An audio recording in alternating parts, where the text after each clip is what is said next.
Good morning.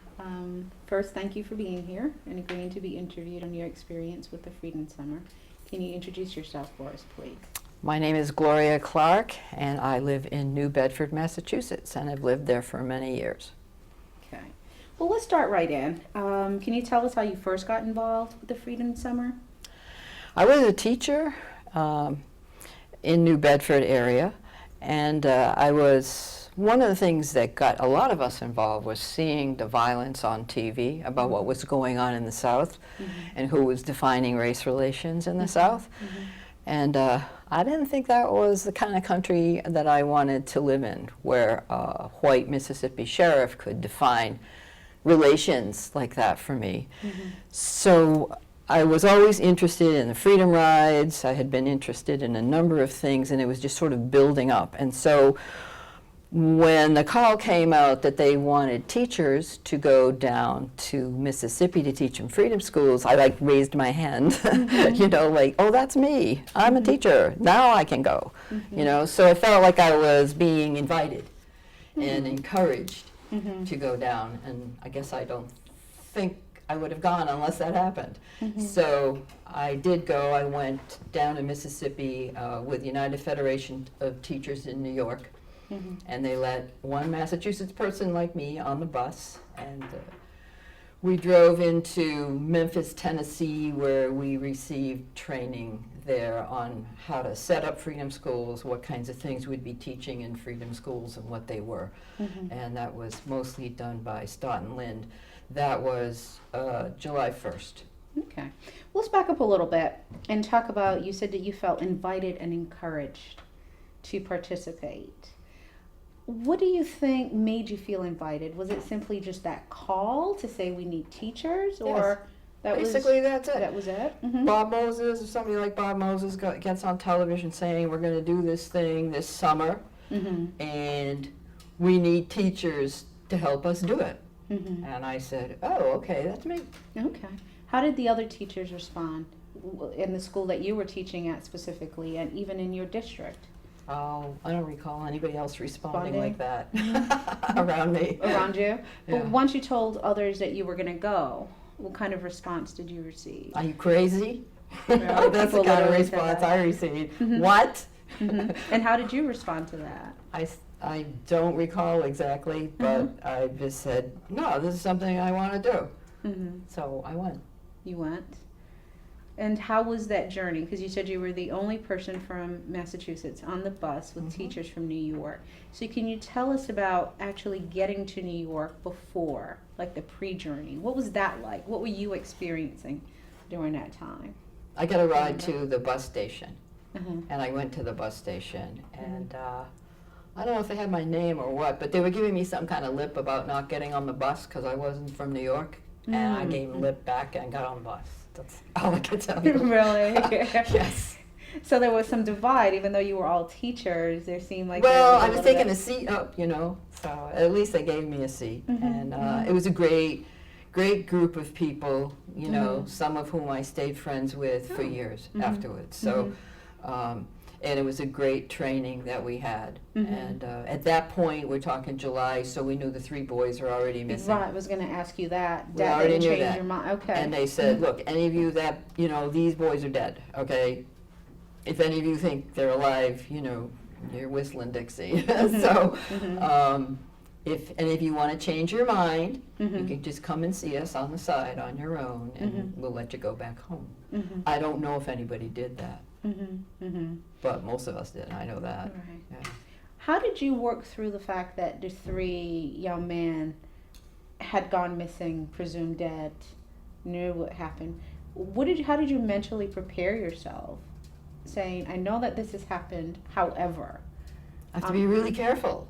That's how I prepared myself. When they laid down the rules, you don't do this, you don't do that, you don't go here, you don't travel in mixed company, you don't do this. I said, okay, I get it. I get it. It's a dangerous place, and you can't be flippant, or you'll get killed. So I felt you just had to be very careful, and I was always very careful. Actually, so you took precautions. In addition to the training that you received? Well, when I went down to Holly Springs, which is where I was stationed, our project director was Ivanhoe Donaldson, and he was a bit older than some of the others, and he had a lot of rules and discipline.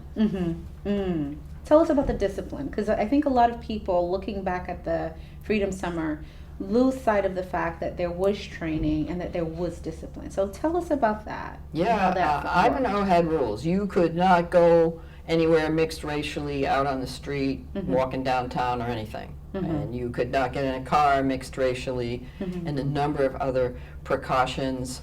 And if you followed those, you were pretty good. You know, you would get arrested sometime anyway, no matter what you did. But it's how you kind of handled some of those situations that mattered, whether you got beaten up or not sometimes, or sometimes it didn't matter. It didn't matter. No. Were you ever placed in one of those situations where you had to confront the police? Oh, yeah. We had to confront them all the time. All the time? And Right. were you ever arrested and jailed? Sure. Can you tell us about an experience? But I was never beaten. Okay. Because they got hang-ups about white women, and as soon as I found out how hung up they were about white women, I just exploited it. And How so?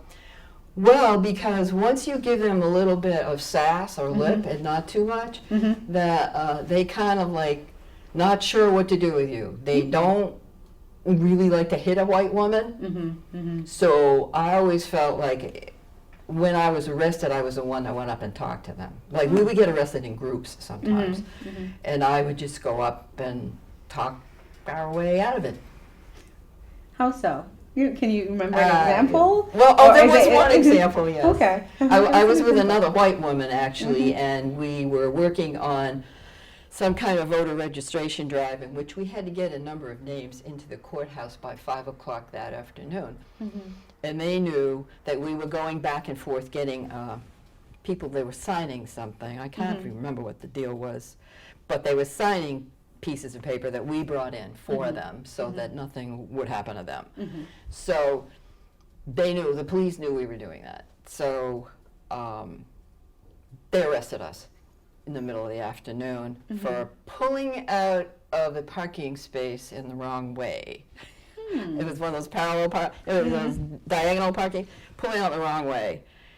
Okay, this is how they always did it. All my arrests were traffic violations. So, so they arrested us. They take us to like a holding area on the bottom floor of the police station. You know, it's well lit and everything. It's not the dungeon. Okay, so we're in there, and they leave us in there alone. And so the two of us start talking. This is a traffic violation. Wow. How are we going to get around this? We've got a whole bunch more things. We got 3 more hours. It's like 2 o'clock. We got 3 more hours. We got a bunch of signatures. We got to go collect and bring them in. How are we going to do this, right? So I looked at my friend and I said, "Hey, if it's a traffic violation, they can only get one of us, because only one person was driving, right?" So and we didn't feel like they were going to physically hurt us. We had That was to assess the important. situation Right. that we could maneuver. So I said, "Would you be willing to stay here if I talk my way out of here, take your car, and go get the rest of the stuff in?" And she agreed. So I went up to the police and I just basically said that. I said, "Is this a traffic violation?" "Yeah." I said, "Well, I wasn't driving. So you've got nothing on me, right?" Right. Blah, blah, blah, blah, blah. You know, they just get all flustered, okay? Right. So eventually I got out. I got the car, and I went and got all the signatures, got everything in, went back, and at the end of the day, and just picked her up and we left. Wow. Okay. So lots of. I could get away with stuff like that. If you were a black male or even a white male, you could not have pulled that off. And so I guess I found that I could do some things that other people couldn't, and so my project director would send me into certain situations where I could do that. Right. And it kind of worked out. Actually, the reason the two of us were in that county, this was a county that did not respond to Freedom Summer. This is after Freedom Summer, in the fall. In the fall. Because they had arrested or beaten every male person that went in there, whether they were white males or black males. Everybody got run out by the police.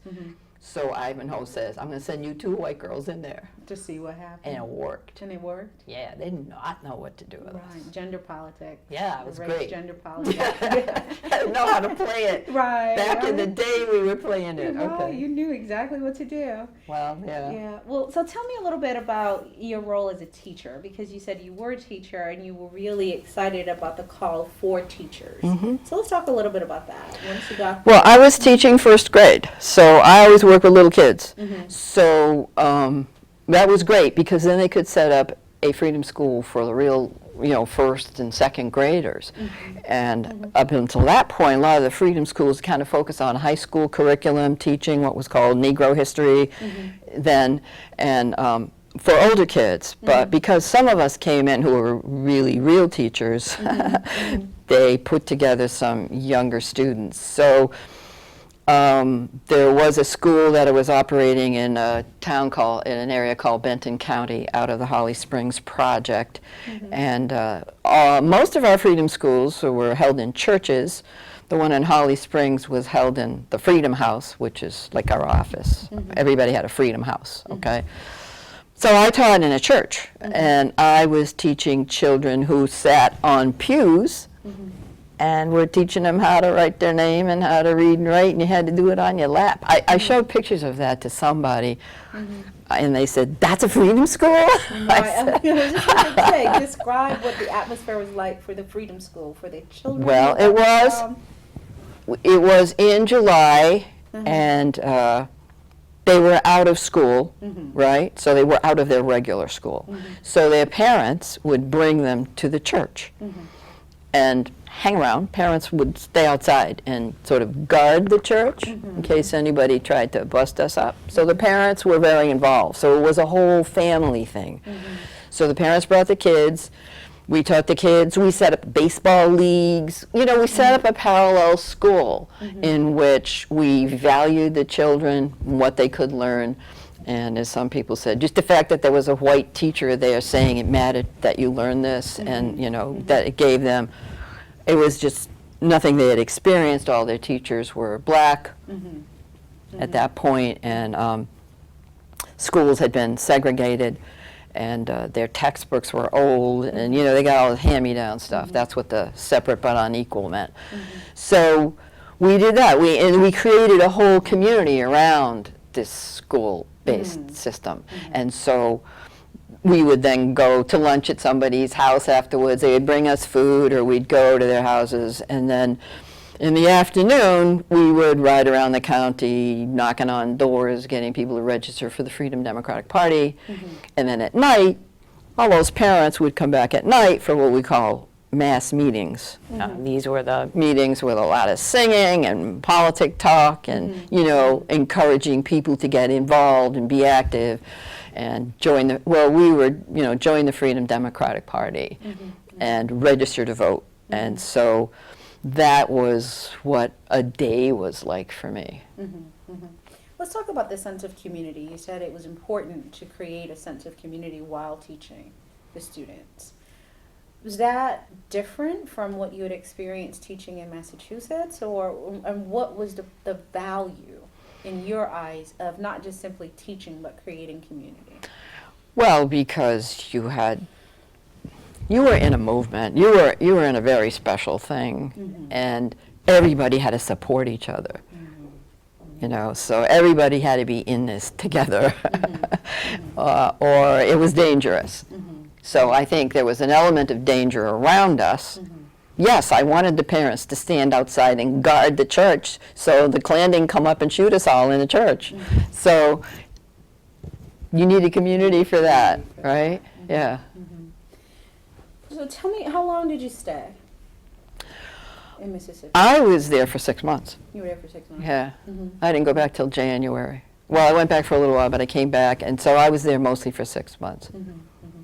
And what was it like once you came back to the North and you left that? What was that like for you coming back into mainstream or your community? Back into a white community? Yeah. Post-traumatic stress syndrome. We didn't know what we didn't know what that was at the time, but a bunch of us apparently had experienced it. I was totally afraid of white people, and did not want to go in rooms where there were a large number of white people, and would not go out for 3 months. Oh, really? Yeah, and it wasn't until some folks from the black community where I live in New Bedford started reaching out to me to come and talk that I started going out again, and I started talking, and I just felt much more comfortable going into the black community. I did not come back to some kind of hero's welcome, and people should realize that, you know. It was controversial, what I did. Some people did not like it. Other people, thought I was totally weird and for doing it. So I was, again, warmly received by the black community in New Bedford, just like I was warmly received in Mississippi. I was not warmly received by whites, except for a few radical left-wing Unitarian ministers and labor leaders, you know, that was it. So I started working with the NAACP in New Bedford, Mass, and they were active in housing issues, education issues, because it was still the 60s, you know, it was 65. And I started having rap sessions with teenagers who were children of the NAACP members. Okay. And so we would started meeting every Friday night in New Bedford just to talk about race, basically, and what it meant, what happened in the South, and what in fact was happening right around them. Right. So what is happening up here? You know, this is what was happening in the South, and they'd like to hear my stories about the South and about the children I work with in the South, and I did work with a lot of teenagers too later. And then we started talking about, okay, how about you? What's going on with you? What are your experiences as a black person in New Bedford, you know, or Cape Verdean person in New Bedford? And what does Cape Verdean mean? Oh, is Cape Verdean black? Tell me, I don't know. So like, all this kind of self-identification for young people who, in New Bedford, who were struggling with wanting to get in the action. And so there I was. So you transferred the knowledge that you got from being in Mississippi and brought it back here to help this population, or the population. I did. We even had voter registration drives in New Bedford, in black community. I mean, we did all kinds of things. We had all kinds of events that we did together. Okay. So just possibly one last question from me, and then I'll let you say what is on your mind that you really want to tell. What are some of the lessons of the Freedom Summer that you would like to pass on to today's young people? It did not take a lot of people to move the mountain, you know, and so you do not need large numbers, but you do need dedicated people, and you do need what I'm calling boots on the ground. Yeah, I'll give you an example of what happened in Egypt, right? Everybody has a cell phone. You can get a flash mob anywhere. You can get thousands of people on the street anywhere. But what did you do in Egypt? Yeah, you got all those people on the street, but the only ones that benefited was another dictator who had an organization, boots on the ground, and they moved right into the vacuum. So all you did was switch one dictator for another, and people got manipulated. I think the challenge for young people today is how to figure out to use that social media, because it's a great tool. I'd love to have that. You know, we didn't have anything like that. I mean, we were cranking out on mimeograph machines, okay, and ditto copies and stuff, and nobody had a cell phone. So you have a lot of technological advances that can help you to organize, but you've got to have boots on the ground. So if there's one part of your story that you wish people could really hear, might you share that with us? Like what? I don't know, anything that resonates with you from your experience, either as you were on the ground in Mississippi after you left, anything as we, you know, as we're experiencing what's happening in Ferguson, Missouri, etc. Does it resonate with you differently than it might resonate with somebody who didn't participate in the Freedom Summer? Apparently, everything resonates differently with me. So that's just what it does to you. Bruce Watson was in here, and I said, "Oh yeah, you put me in your book, didn't you?" And he said, "Yeah, because there's a quote from me I found in his book in the preface or at the beginning. Mississippi changed everything for everybody who was there. Mm-hmm. And that's what it did. It completely reversed anything. It completely changed your life. I became active in everything after that. I was an anti-war activist. I sent guys, literally brought them practically to Canada to get out of the draft. I had to hide out from the FBI. I was in the women's liberation movement. It was one kind of movement after the other that all made a whole lot of sense to me.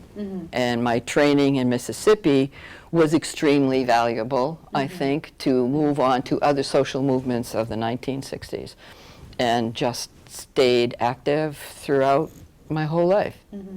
What are you passionate about today? What am I passionate about today? I like to go to Florida and swim in my pool. That's kind of what I like to do today. Time for a little break, time for a rest. Oh, I'm involved. I'm in touch with all the young activists in New Bedford. I stay in touch with a lot of young people because they're, to me, you know, the descendants, and they're fighting various battles on the street for immigration reform, you know, for, we've got another one called Bus Riders United, extending the times when the buses run so the immigrants don't get beat up on the way home from work. And so there were a lot of those kinds of issues, and I stay in touch with people who are working on local issues, and I guess at this point I'm the wise owl. That's transferring knowledge. Yes, we've got to encourage, anybody who's willing to get out there and take a stand, I eventually meet them.